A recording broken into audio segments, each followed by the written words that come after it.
Alors salut à tous les parieurs, j'espère que vous allez bien et bienvenue dans cette nouvelle vidéo de Paris Sportif. Et aujourd'hui, je vais vous donner mes pronostics Ligue des Champions. Comme d'habitude, si vous souhaitez que je continue pour chaque journée de vous partager mes pronostics, mes points de vue sur tous les matchs de Coupe d'Europe, n'oubliez pas de lâcher un petit like, de vous abonner à la chaîne YouTube et de me mettre dans les commentaires vos pronostics. Et si on pouvait également pour cette vidéo dépasser la barre des 2000 likes, ce serait génial, alors bombardez-moi le petit pouce. Je me présente pour les personnes qui ne me connaissent pas, alors tout d'abord, bienvenue à tous, moi c'est Thomas, je suis dans les paris sportifs depuis 10 ans et rentable depuis 2017. J'utilise pour cela une technique de pronostic sécurisée, double chance, draw no bet, home no bet, away no bet, les pronostics over-under sécurisés ainsi que les paris à handicap. Je suis également le fondateur et directeur de la société LT Sport Consulting dans laquelle j'accompagne et propose tous mes pronostics à tous les parieurs qui le souhaitent. Donc si vous souhaitez en savoir plus, recevoir tous mes pronostics et consulter mon bilan depuis 2017, tout se passe sur mon site mentor-prono.fr, vous avez le lien du site dans la description.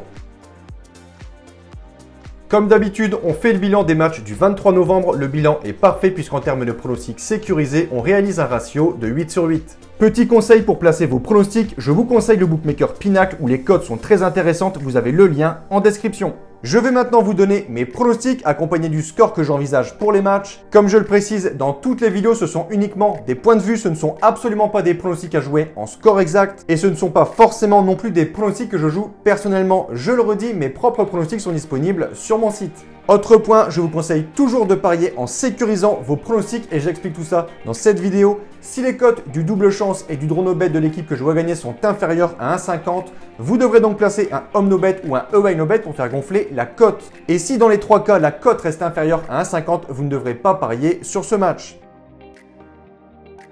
2 semaines après la 5e journée, reprise de la Ligue des Champions ce mercredi 8 décembre pour les groupes E, F, G et H. Direction l'Italie et la ville de Turin, la Juventus reçoit les Suédois de Malmö.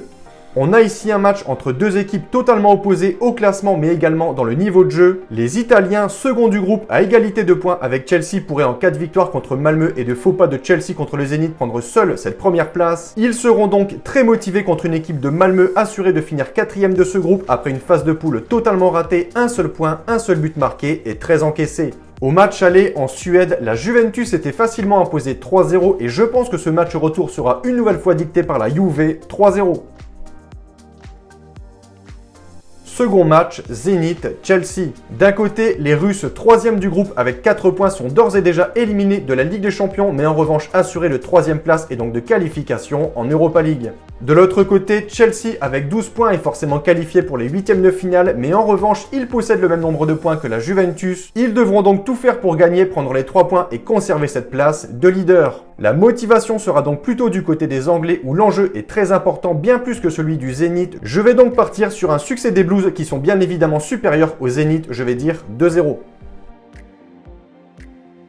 Troisième match, l'Atalanta de Bergame reçoit Villarreal. L'objectif est clair pour les Italiens, la victoire ou rien. 3e avec 6 points. L'Atalanta est dans l'obligation de prendre les 3 points à domicile pour se qualifier pour les 8e de finale. Reconnue comme étant une équipe qui marque beaucoup de buts, malheureusement elle en encaisse également beaucoup, 10 buts encaissés en 5 journées. Ils devront donc être très solides sur ce match. Et en face, Villarreal pourra de son côté se contenter d'un match nul puisqu'avec 1 point, il serait assuré de qualification. Ce match sera donc très important. L'Atalanta doit gagner tandis que Villarreal pourrait uniquement faire match nul. Bergame pourra compter sur son attaquant Zapata qui est plutôt en forme. Mon point de vue, le match aller s'était soldé sur un nul 2-2 et selon moi, à domicile, je pense que l'Atalanta pourra faire la différence 3-2.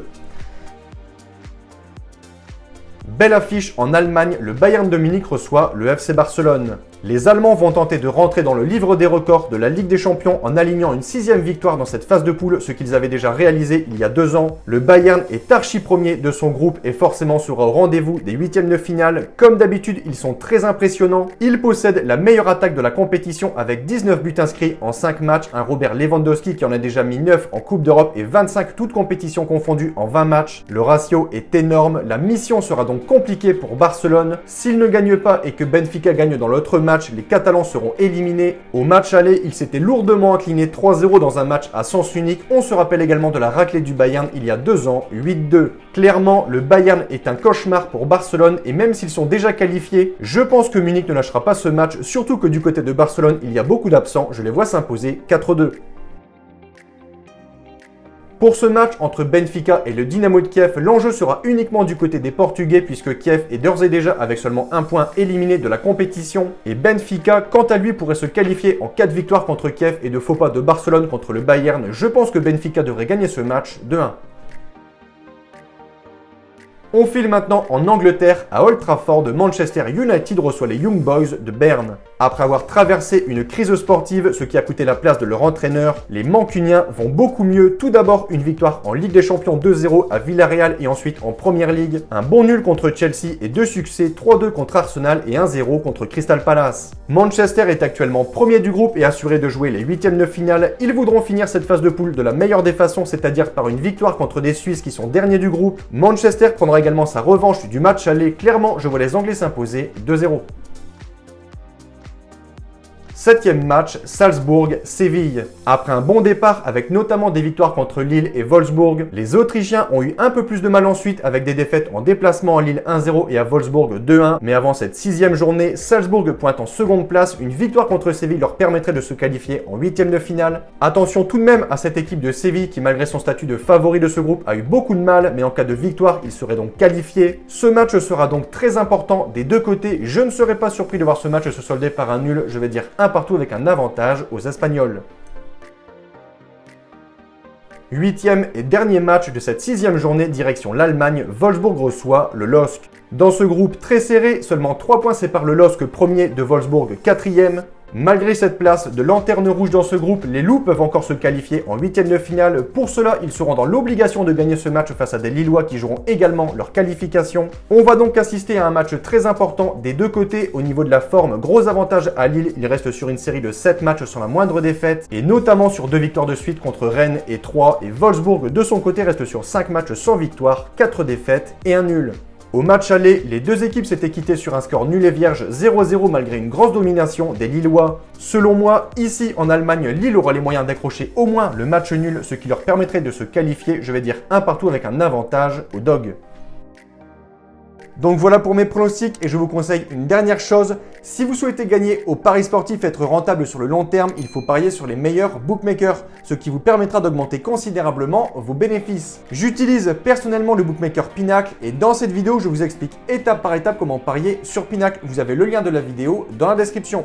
Pour conclure, je rappelle à toutes les personnes qui souhaitent recevoir tous mes pronostics que tout se passe sur mon site mentor-prono.fr. Vous avez le lien du site dans la description.